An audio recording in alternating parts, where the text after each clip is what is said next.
പശ്ചിമേഷ്യയിലെ സംഘർഷത്തിൽ പാശ്ചാത്യ രാജ്യങ്ങളുടെ സമാധാന ചർച്ചകൾ വെറും പ്രഹസനമാണെന്ന് ഒരിക്കൽ കൂടി തെളിയുകയാണ്. ഇസ്രയേലിന് നേരെ ഇറാന്റെ മിസൈൽ പെരുമഴ പെയ്തതോടെ ഈ യുദ്ധത്തിന്റെ തീപ്പൊരി വീഴാൻ പോകുന്നത് നിരവധി ലോകരാജ്യങ്ങളിലെ സാധാരണക്കാരുടെ പോക്കറ്റിലേക്കാണ്. അമേരിക്കയുടെ പിടിപ്പുകേട് കാരണം ലോകം മുഴുവൻ വലിയൊരു സാമ്പത്തിക തകർച്ചയിലേക്ക് നീങ്ങുന്ന കാഴ്ചയാണ് നമ്മളിപ്പോൾ കാണാൻ പോകുന്നത്. ശാന്തമാകുമെന്ന് കരുതിയ പശ്ചിമേഷ്യ വീണ്ടും പൂർണ്ണമായും യുദ്ധക്കളമായി മാറിയിരിക്കുകയാണ്.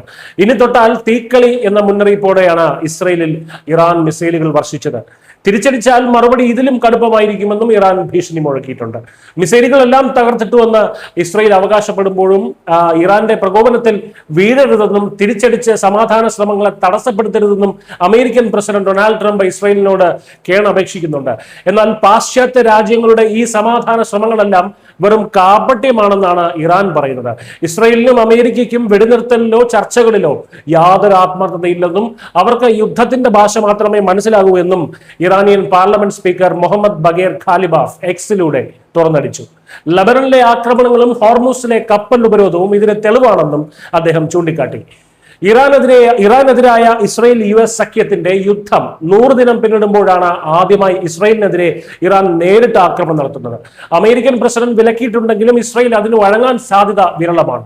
അമേരിക്ക ഹോർമൂസിൽ ഇറാനിയൻ കപ്പലുകളെ തടയുന്ന നടപടി തുടരുകയാണ്. ഇതിന് തിരിച്ചടിയായി ഹോർമൂസിൽ കപ്പലുകൾ തടയുന്ന നടപടി ഇറാനും ശക്തമാക്കിയേക്കാം. അമേരിക്കയുടെ ഈ ഒരു നയതന്ത്ര പരാജയത്തിന്റെ യഥാർത്ഥ വില കൊടുക്കേണ്ടി വരുന്നത് നമ്മളാണ്.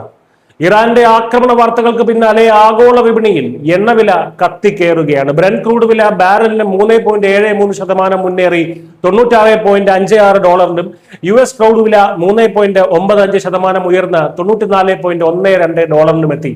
ലോകമാകെ പെട്രോൾ, ഡീസൽ, LPG, CNG വിലകൾ കുതിച്ചുയരുകയാണ്. പല രാജ്യങ്ങളിലും ഇന്ധനവില ഇരട്ടിയായി. ഇതിന്റെ ഫലമായി പണപ്പെരുപ്പം പിടിച്ചുകെട്ടാൻ ഇന്ത്യയിലെ റിസർവ് ബാങ്ക് ഉൾപ്പെടെ അടിസ്ഥാന പലിശ നിരക്ക് കൂട്ടാൻ നിർബന്ധിതരായേക്കാം.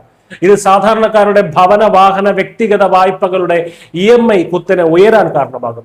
ചുരുക്കത്തിൽ വരും ദിവസങ്ങളിൽ രാജ്യത്ത് അവശ്യ വസ്തുക്കളുടെ വിലയും പണപ്പെരുപ്പവും കുതിച്ചു കയറാൻ പോകുന്നത് നമ്മുടെ ആഭ്യന്തര പ്രശ്നങ്ങൾ കൊണ്ടല്ല എന്ന് മനസ്സിലാക്കുക, മറിച്ച് അമേരിക്കൻ നേതൃത്വത്തിലുള്ള പാശ്ചാത്യ ലോകത്തിന്റെ പരാജയം കൊണ്ടാണ്.